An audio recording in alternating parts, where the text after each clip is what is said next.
When I was growing up, I was unbearably awkward and I had quite the low self-esteem. The awkward part is still there a little bit. Not really sure if that will ever go away, but you know what? I've learned in therapy to accept that because that's a form of self-love. I've learned a lot about self-love in therapy. I have 7 years worth of lessons, in fact. I'm going to be sharing with you what I've learned over the years from trained professionals about how to increase self-esteem and self-love. If you're an awkward and insecure person like I was, have no fear because by the end of this video, you will have all the tools you need to overcome that. My first year of therapy, I was actually still living in Italy. Although living there was the opportunity of a lifetime, it was a beautiful and amazing country with all the wine a girl could dream of. I was going through some of the worst anxiety and depression that I've ever had in my life. I was recovering from an ED. I was a newlywed, so it was my first time navigating living with a partner. I was having post-college graduation blues. On top of many other things, my self-esteem was at an all-time low. Now, I had gone to a couple therapy sessions for my ED, but this was the first time I decided to commit to seeing a therapist regularly and long term. Sadly to say, my first therapist,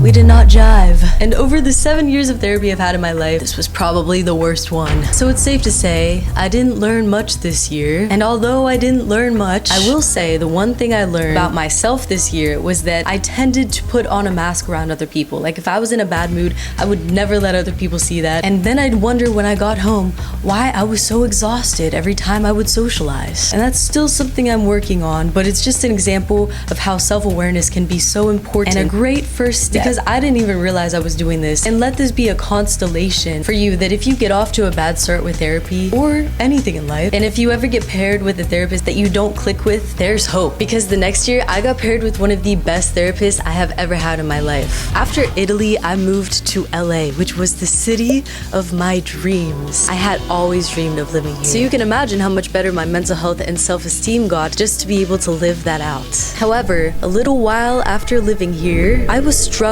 with more mental health issues.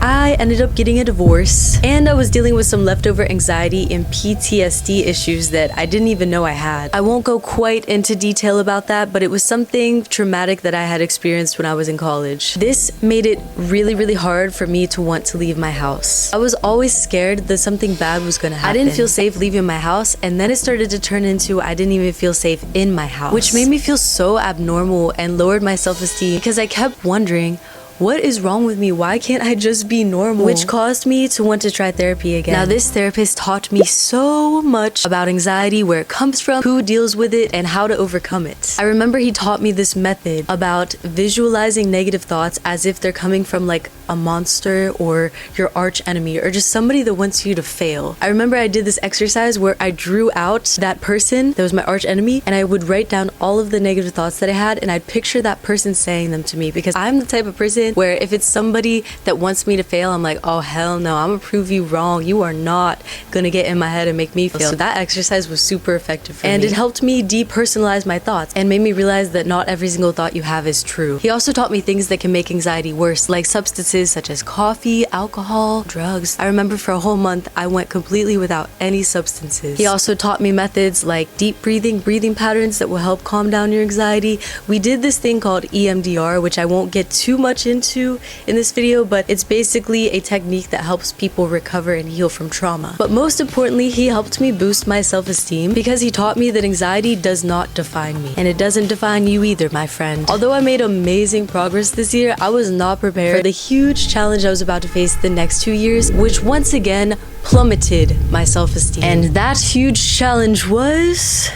well, it was the year 2020, so y'all know what it was. And on top of that, I also was just getting out of a very toxic relationship, which did a number on my self-esteem once again. Unfortunately, I couldn't afford my previous therapist anymore, so I had to find a more affordable option, and I did. She taught me other people's projections of you do not define you. If you've ever been in a toxic relationship, you know when you get out of it, you feel like a shell of yourself. You feel like the bad relationship was a reflection of you, and like maybe you were in that relationship because that's what you deserve, but that isn't the case. A lot of the times when we get in unhealthy relationships, it could be that we're trying to fix some unresolved trauma within ourselves. So that might be something to take into account if that's a situation that you're currently in. She taught me to start focusing on the strengths and the positive qualities of myself, because another thing that can happen in those types of relationships is you start to view yourself how the other person views you, which usually is not in the best light, but another person's perspective of you isn't necessarily the real you. So I had to rebuild that love for myself and start looking at myself in a more positive way and focus on the good qualities that I have.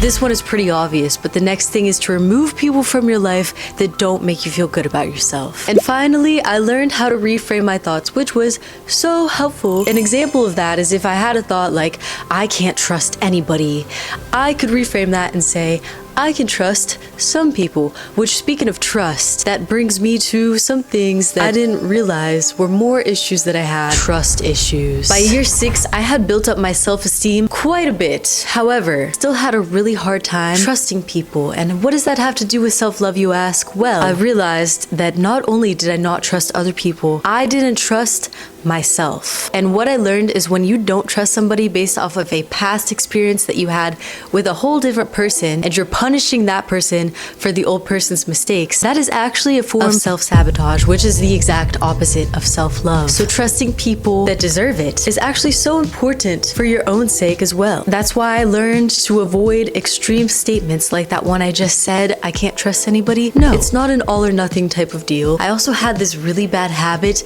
of having other people validate my experiences and my feelings. So a huge part of trusting yourself is validating yourself, which I've become so much better at. And what that looks like is basically saying, I validate myself. I don't need to go and ask another person, hey, this certain thing made me feel a certain way. What do you think of that? Is that right? Like, would you have felt this way? Just because another person wouldn't have felt that way doesn't mean you're not valid. And going around asking too many people for too much advice and not looking within yourself to find that advice can make you trust yourself less and less. So you have to do that kind of thing for yourself. And wow, that was a huge game changer in building my self-love. Can I sit with you? Is it okay if I sit with you? Thanks. And now we're at the final year, year 7, and at this point my self-esteem is the best it's ever been, which feels so good to say, but it's still a work in progress, which is something else that I'm learning. Perfection isn't real. I will admit that yes, I'm a perfectionist, a recovering perfectionist, might I add. I've had an all or nothing mindset for quite some time now, which I realized is not helpful for me. I would think that if I didn't do something absolutely perfect or absolutely, all right, see you later, or absolutely right, that it should just be thrown away. Like, it has to be all or nothing. But I'm learning to be more patient with myself when I make mistakes or when something isn't perfect, and being easy on yourself and giving yourself that love that you deserve.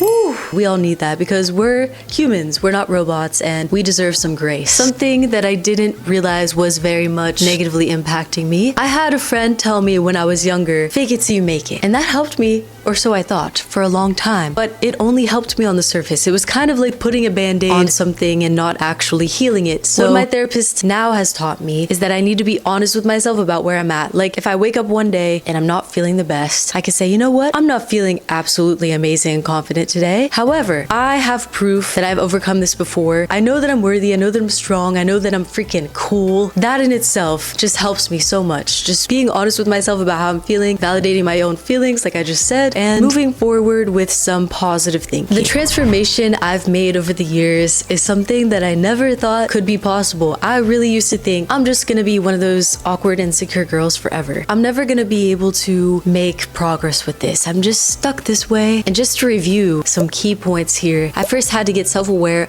about mechanisms I did that would just make that worse, and just bad habits and things that only made my self-esteem decrease even more. I also had to understand that other people's opinions of me don't define me, challenges I go through don't define me, and that I am inherently worthy. No matter what happens to me, no matter what anybody says or thinks or does, I am good enough. Damn it. Yeah, I'll say it.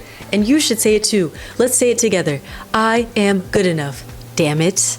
Yeah, Feels good to say that, doesn't it? It can feel so much sometimes like all of your thoughts are true. It can feel like if I'm seeing this way, it must be this way. But the truth is, there are so many ways of seeing things. There are so many ways that you can reframe your thoughts. You don't need other people to validate you. All of that comes from within. Gosh, this is just a giant cheese sandwich, isn't it? I sound so freaking cheesy right now, but it's true. Everything I'm saying is 100% factual. A reminder that I always give myself that helps me so much, and I think could help you too, is picture yourself when you're 80 years old and you're looking back on your life. Do you want to look back on your life and think, damn, I wasted all those years not loving myself, not accepting myself, not fully embracing the amazing, wonderful human I was and am when I could have been? What a waste. I wish I could go back and change that. You don't want to do that. You don't want to look back and think like that. So self-hatred, awkward, insecurity, all this bullshit ends here. You want to look back and think, yeah, I lived life to the fullest. I loved myself because I deserved to love myself. I know we all have things that get in the way of loving ourselves. Sometimes that can even be being unhappy with our physical bodies. So go watch this video to find out how I also transformed physically and how you can too. And subscribe to join the Swole Squad.